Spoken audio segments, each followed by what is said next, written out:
Welcome to Chetana Mokshith YouTube channel. ಇವತ್ತು ನಾನು ಮನೆಯಲ್ಲಿ ಪಾಲಕ್ ಪನ್ನೀರು ಹೇಗೆ ಮಾಡೋದು ಅಂತ ತಿಳಿಸ್ಕೊಡ್ತಿದ್ದೀನಿ. ಬನ್ನಿ ನೋಡೋಣ ಹೇಗೆ ಮಾಡೋದು ಅಂತ. ಒಂದು ಪಾತ್ರೆ ಅಥವಾ ಬಾಣಲಿ ಇಟ್ಬಿಟ್ಟು ಸ್ವಲ್ಪ ನೀರು ಹಾಕ್ಕೊಳ್ಳೋಣ. ನೆಕ್ಸ್ಟು ಪಾಲಕ್ ಸೊಪ್ಪನ್ನ ಸೋಸಿರ್ತೀವಲ್ಲ ಅದನ್ನು ಬೇಯಿಸ್ಕೊಳ್ಳೋಣ ನೀರಲ್ಲಿ ಒಂದು 5 ನಿಮಿಷ.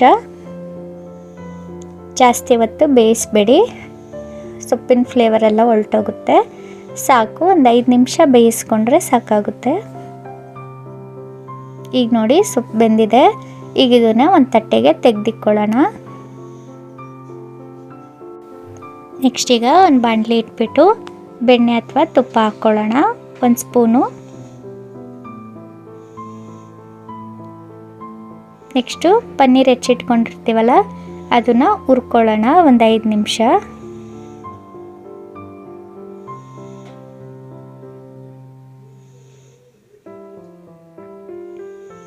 ನೆಕ್ಸ್ಟು ಇದನ್ನು ಪಕ್ಕಕ್ಕೆ ತೆಗೆದಿಟ್ಕೊಳ್ಳೋಣ ಒಂದು ತಟ್ಟೆಯಲ್ಲಿ.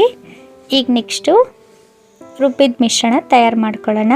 ಬೇಯಿಸ್ಕೊಂಡಿರ್ತೀವಲ್ಲ ಪಾಲಕ್ ಸೊಪ್ಪನ್ನು ಅದು, ಮತ್ತು ಶುಂಠಿ ಬೆಳ್ಳುಳ್ಳಿ, ನೆಕ್ಸ್ಟು ಹಸಿಮೆಣ್ಸಿನ್ಕಾಯಿ, ಸ್ವಲ್ಪ ನೀರು ಹಾಕ್ಕೊಂಡು ರುಬ್ಕೊಳ್ಳೋಣ. ಈಗ ನೋಡಿ ರುಬ್ಬಿದ ಮಿಶ್ರಣ ಆಯಿತು. ಈಗ ನೆಕ್ಸ್ಟ್ ಒಂದು ಬಾಣಲಿ ಇಟ್ಟು ಬೆಣ್ಣೆ ಅಥವಾ ಎಣ್ಣೆ ಹಾಕಿ 1 ಸ್ಪೂನು.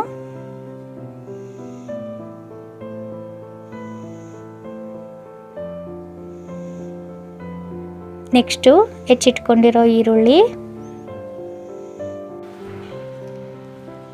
ಮತ್ತು ಹೆಚ್ಚಿಟ್ಕೊಂಡಿರೋ ಟೊಮೊಟೊ ಎರಡನ್ನು ಬೆರೆಸಿ ಒಂದು 5 ನಿಮಿಷ ಫ್ರೈ ಮಾಡ್ಕೊಳ್ಳೋಣ.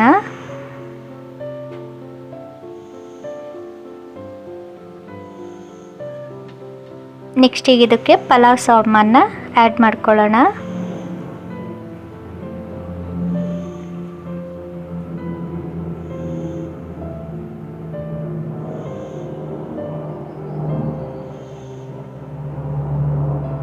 ನೆಕ್ಸ್ಟು ಅರಿಶಿನ, ಖಾರ ಪುಡಿ, ಗರಂ ಮಸಾಲ 1 ಸ್ಪೂನು ಆ್ಯಡ್ ಮಾಡ್ಕೊಳ್ಳೋಣ.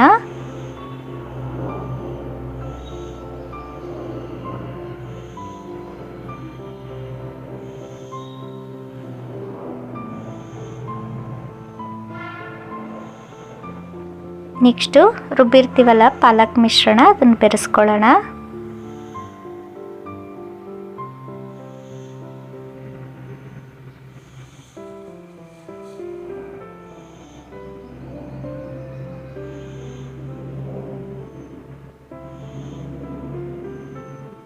ನೆಕ್ಸ್ಟ್ ಸ್ವಲ್ಪ ರುಚಿಗೆ ತಕ್ಕಷ್ಟು ಉಪ್ಪನ್ನ ಆ್ಯಡ್ ಮಾಡ್ಕೊಳ್ಳೋಣ.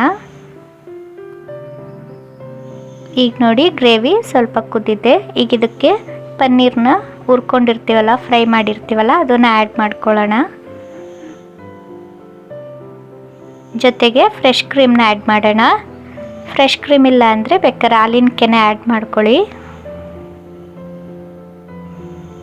ಈಗ ಗ್ರೇವಿನ 1-2 ನಿಮಿಷ ಕುದಿಸೋಣ. ನೆಕ್ಸ್ಟು ಕೊನೆಯದಾಗಿ ಕಸೂರಿ ಮೆಥಿನ ಆ್ಯಡ್ ಮಾಡ್ಕೊಳ್ಳೋಣ.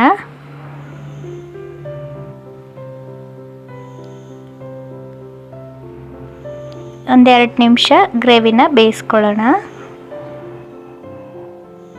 ಈಗ ನೋಡಿ ಕೊನೆಯದಾಗಿ ಪಾಲಕ್ ಪನ್ನೀರ್ ಗ್ರೇವಿ ರೆಡಿ ಆಯಿತು. ನೀವು ಮನೆಯಲ್ಲಿ ಒಂದ್ಸಲ ಟ್ರೈ ಮಾಡಿ ನೋಡಿ, ತುಂಬ ಚೆನ್ನಾಗಿರುತ್ತೆ. ರೊಟ್ಟಿಗೆ, ಚಪಾತಿಗೆ ಎಲ್ಲ ತುಂಬ ಟೇಸ್ಟಿಯಾಗಿರುತ್ತೆ. ನೀವು ಒಂದ್ಸಲ ಮನೆಯಲ್ಲಿ ಇದೇ ರೀತಿ ಮಾಡಿ ನೋಡಿ. Thank you.